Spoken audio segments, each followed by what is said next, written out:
Hey guys, tonight we slip into the quiet, candlelit glow of history, where something as simple as a hairbrush, that tangle tamer you tossed on your sink this morning, whispers secrets from the dawn of time. Picture yourself in a dusty cave, the fire crackling, as you hold a jagged bone comb, its edges worn smooth by countless strokes through tangled hair. You're about to unravel the ancient origins of the hairbrush, from crude tools carved by early humans to divine myths that turned grooming into a sacred act. Fair warning, you probably won't survive this journey without rethinking that cheap plastic brush in your bathroom drawer. So, before you get comfortable, take a moment to like the video and subscribe, but only if you genuinely enjoy what I do here. Drop your location and local time in the comments. I'm curious where you're drifting off from tonight. Now, dim the lights, maybe turn on a fan for that soft background hum, and let's ease into tonight's journey together.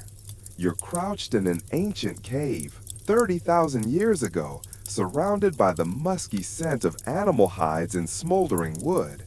In your hand is a comb carved from mammoth bone, its teeth uneven but sharp enough to tame your wild locks.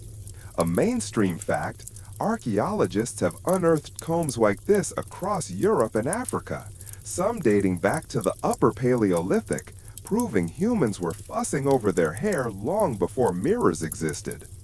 You're dragging it through your hair now, wincing at the tug, and you can't help but wonder if cave fashion was as brutal as it feels.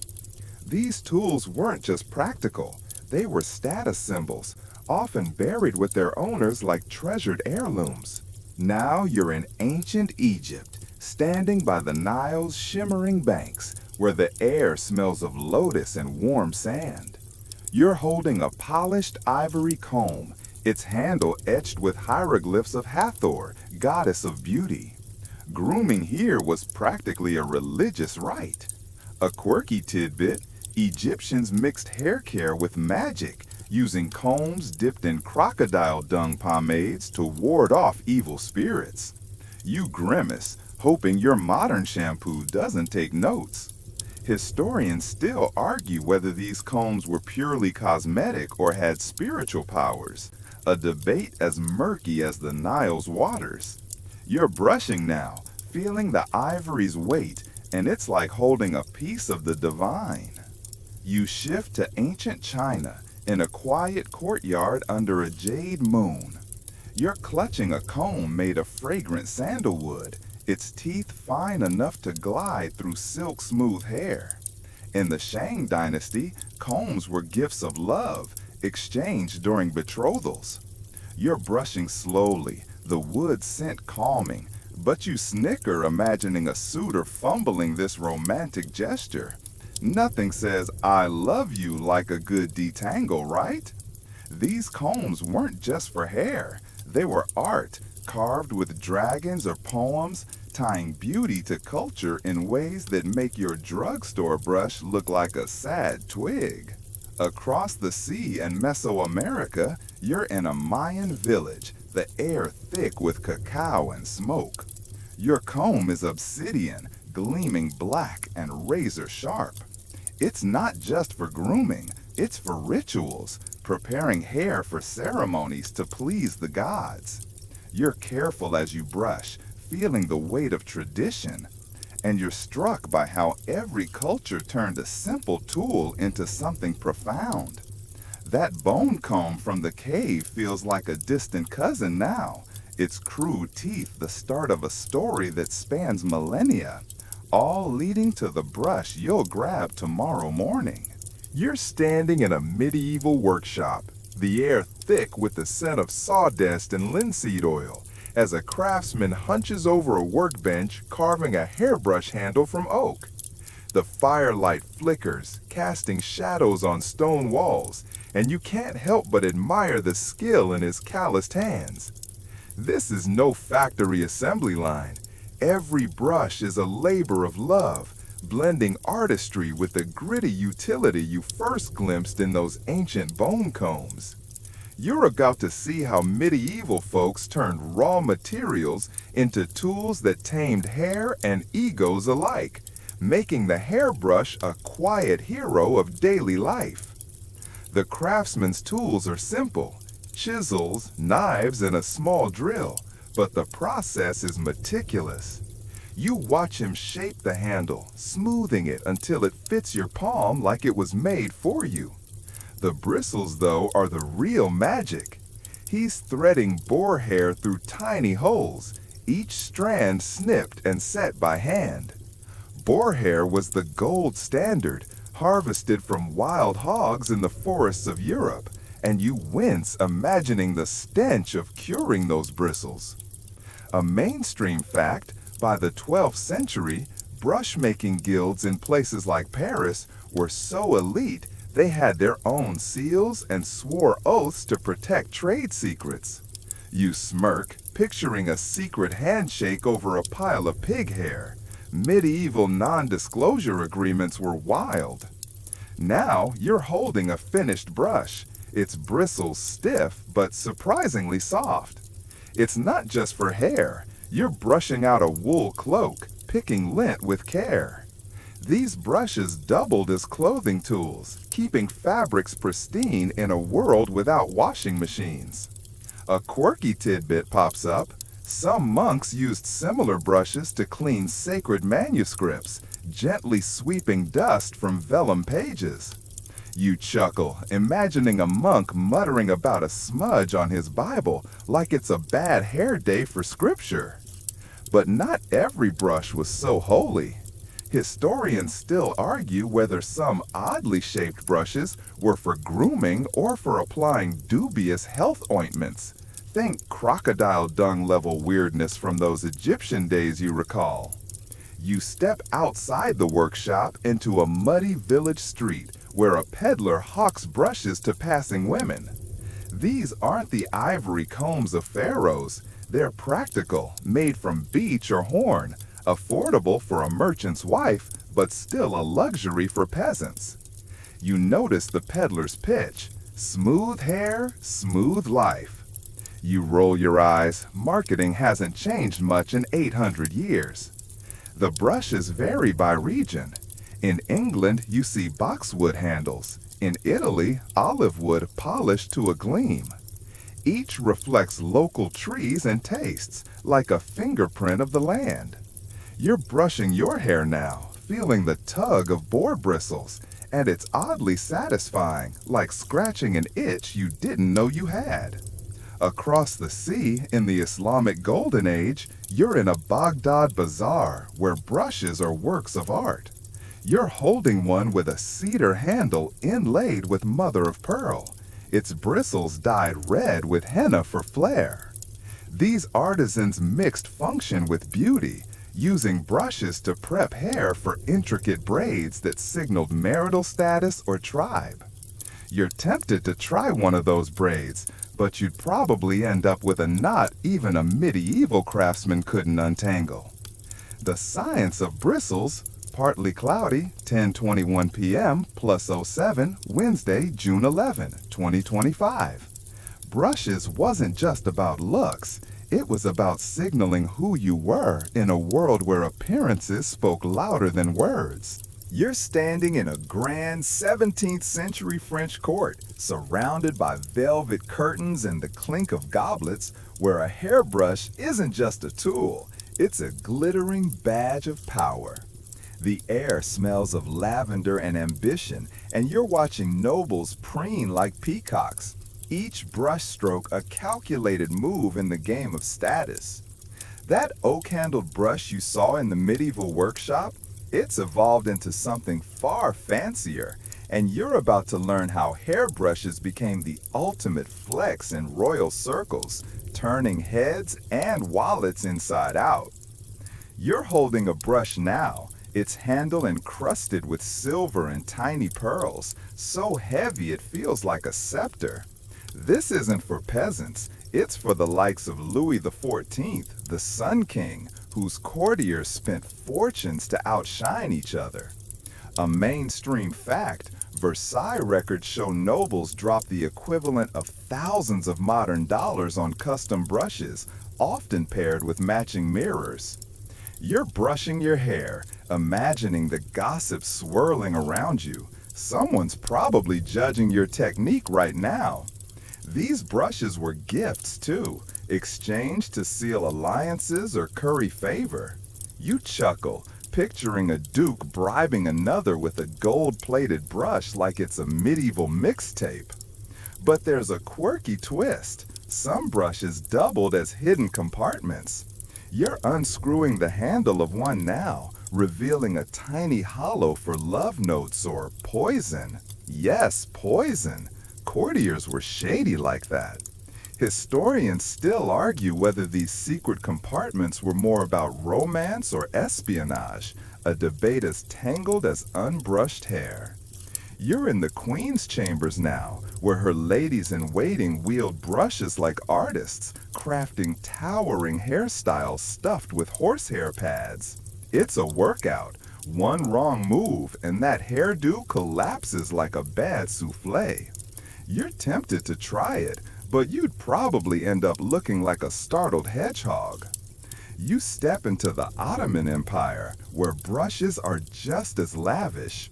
You're holding one with a tortoiseshell handle, its bristles softened with camel hair. In the Sultan's harem, brushing was a ritual, a private moment of bonding between women. You're brushing someone's hair now, the rhythm slow and soothing, like a whispered secret. These brushes weren't just about beauty, they signaled rank.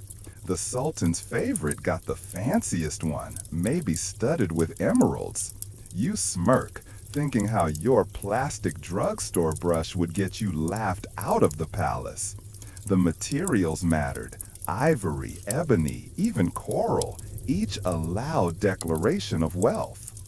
Across the globe in Japan, you're in an Edo period tea house where a lacquered comb brush hybrid gleams under lantern light. Samurai wives used these to perfect their sleek updos, a mark of discipline and grace. You're brushing carefully, feeling the weight of tradition in every stroke. The brush is art, its handle painted with cherry blossoms, but it's also a status symbol. Only the elite could afford such craftsmanship. You pause, remembering that boar brush from the medieval workshop.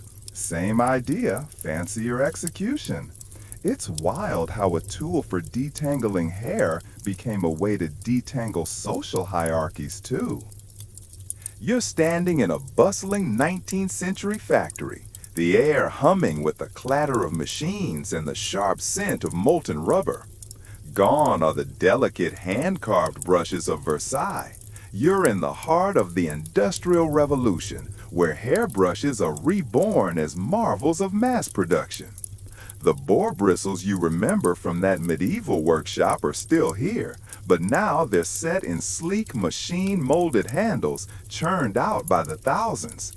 You're about to see how new tech and wild ideas turn the humble hairbrush into a household staple, changing the game for everyone from barbers to barmaids.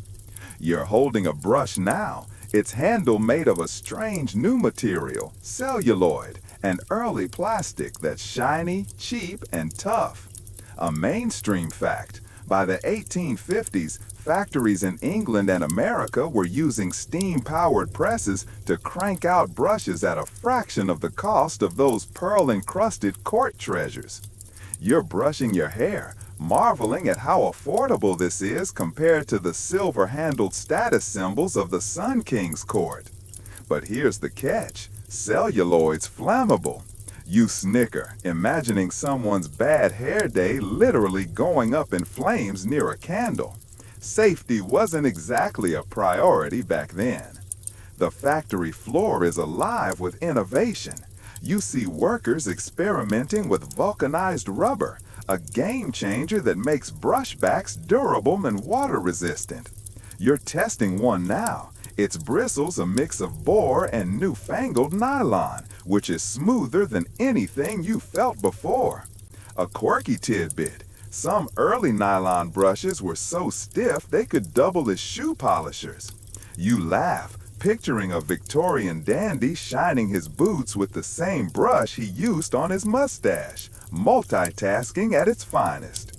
Historians still argue whether nylon's introduction in the 1930s was a beauty revolution or just a cost-cutting trick, a debate as prickly as those early synthetic bristles. You step into a London barber shop where a new design catches your eye, the cushion brush. Its rubber base lets bristles flex, gliding through tangles without yanking your scalp off.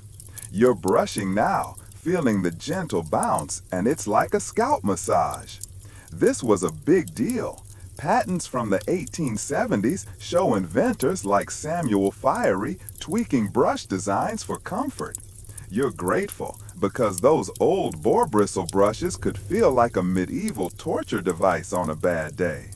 The cushion brush wasn't just for hair. You hear barbers using them to lather shaving cream, a trick that makes you grin at the sheer ingenuity. Across the Atlantic, you're in a New York department store where brushes are now marketing gold. You're eyeing a display of colorful celluloid brushes, some shaped like flowers or birds for the ladies. Men's brushes are boxy, no nonsense, because apparently gendering grooming tools was a thing. You roll your eyes. Your modern detangling spray doesn't care who you are, but back then branding was everything. These brushes were cheap enough for the middle class, democratizing grooming in a way those Ottoman emerald brushes never could.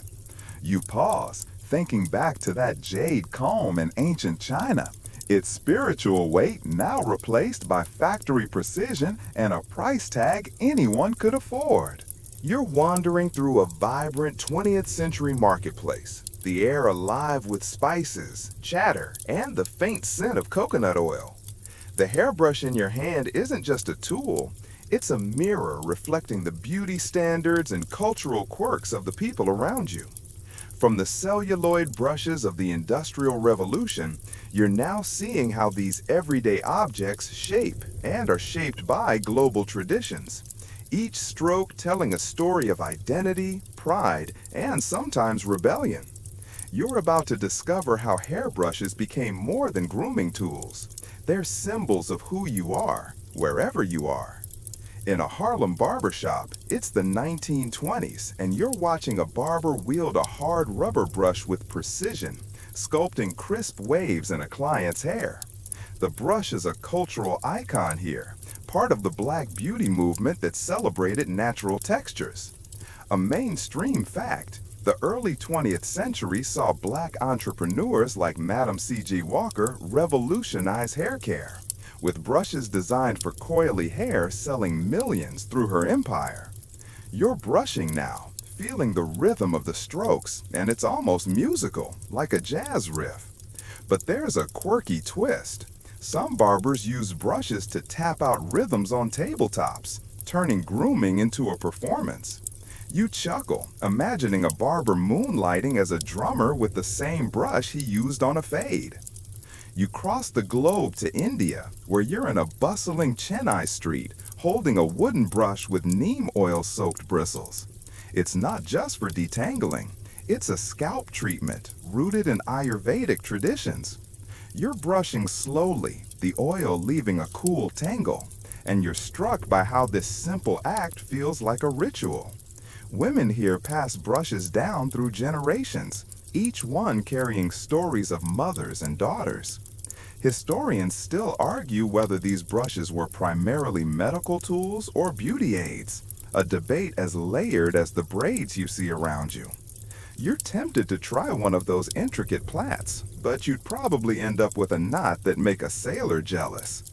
In Japan, you're back in a modernizing Tokyo of the 1950s where Western-style brushes meet traditional combs. You're holding a sleek plastic brush. Its design borrowed from American factories, but used to perfect the glossy bobs of post-war fashion. It's a clash of worlds. Old-school geishas with lacquered combs versus young women embracing Hollywood glamour. You're brushing now, and it feels like you're caught between eras, smoothing out cultural tangles. The brush is a bridge, blending global influences while staying true to local roots, much like those Ottoman brushes you recall, with their emerald-studded swagger. You pause in a South American village where a community gathers for a festival. The women are using brushes carved from local wood, decorated with bright beads to prep their hair for traditional dances. Each brush stroke is deliberate, a nod to heritage, and you're struck by how these tools carry meaning beyond function. You smirk, thinking how your own brush, probably made in a factory halfway across the world, doesn't have quite the same soul. Back then, a brush wasn't just for hair. It was a statement, a story, a way to say, "This is me." You're brushing now, wondering what your own hair says about you in this global mosaic. As the marketplace fades, your eyelids grow heavy, the sound softening to a distant hum. The brush in your hand feels warm, familiar, like a friend who's seen you through countless mornings. You're drifting now, the stories of Harlem barbers, Chennai mothers, and Tokyo trendsetters blending into a gentle rhythm. Let the weight of the day slip away, each stroke of the brush smoothing out worries, lulling you closer to sleep. Picture that neem-soaked brush, its faint herbal scent, carrying you to a quiet place where history whispers softly and the world feels just a little smaller, a little kinder. You're standing in a sleek, neon-lit store, surrounded by shelves stacked with hairbrushes that look like they belong in a sci-fi movie. The air hums with the buzz of electric gadgets, and the faint scent of ionized air tickles your nose. The wooden brushes of that Chennai market are a distant memory. Now you're in the 21st century, where hairbrushes are high-tech marvels doing way more than just detangling. From smart sensors to heated bristles, you're about to discover how today's brushes blend beauty, brains, and a touch of futuristic flair, making grooming a whole new adventure. You're holding a brush that's more computer than comb, its handle glowing with a soft LED display. This is a smart brush packed with sensors that analyze your hair's health, moisture, breakage, even split ends.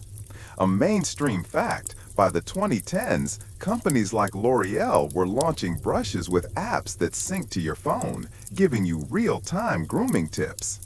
You're brushing now, and your phone pings with a notification.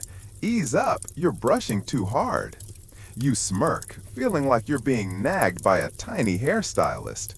It's a far cry from the boar bristle days, but you're not sure you'd survive a morning without this techie sidekick.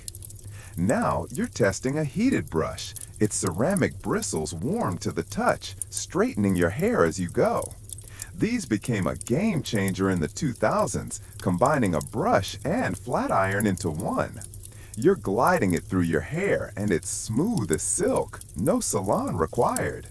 A quirky tidbit, some early heated brushes were so bulky they looked like medieval torture devices, and you chuckle imagining someone lugging one to a 1980s prom. Historians still argue whether these tools empowered DIY beauty or just fed society's obsession with perfect hair, a debate as heated as the brush in your hand. You step into a beauty vlogger's studio where a ring light casts a glow on a pile of brushes. One catches your eye, a detangling brush with flexible bristles designed to glide through wet hair without snapping it.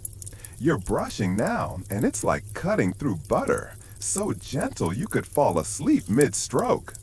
These brushes exploded in the 2010s, with brands like Tangle Teezer becoming cult favorites.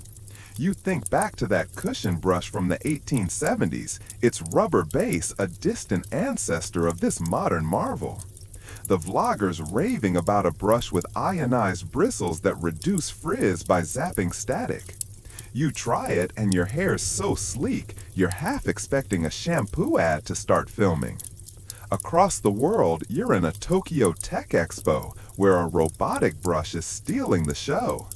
It's got AI that adjusts pressure based on your hair type, and you're brushing with it now, feeling it shift like it's reading your mind. You laugh, thinking how your ancient Egyptian ancestors with their bone combs would have thought this was straight up magic. These brushes aren't just for beauty, they're used in therapy too, with gentle vibrations to soothe scalps for people with sensory issues. You pause, reflecting on how that neem-soaked brush in India carried tradition, while this one carries code, both shaping lives in their own way.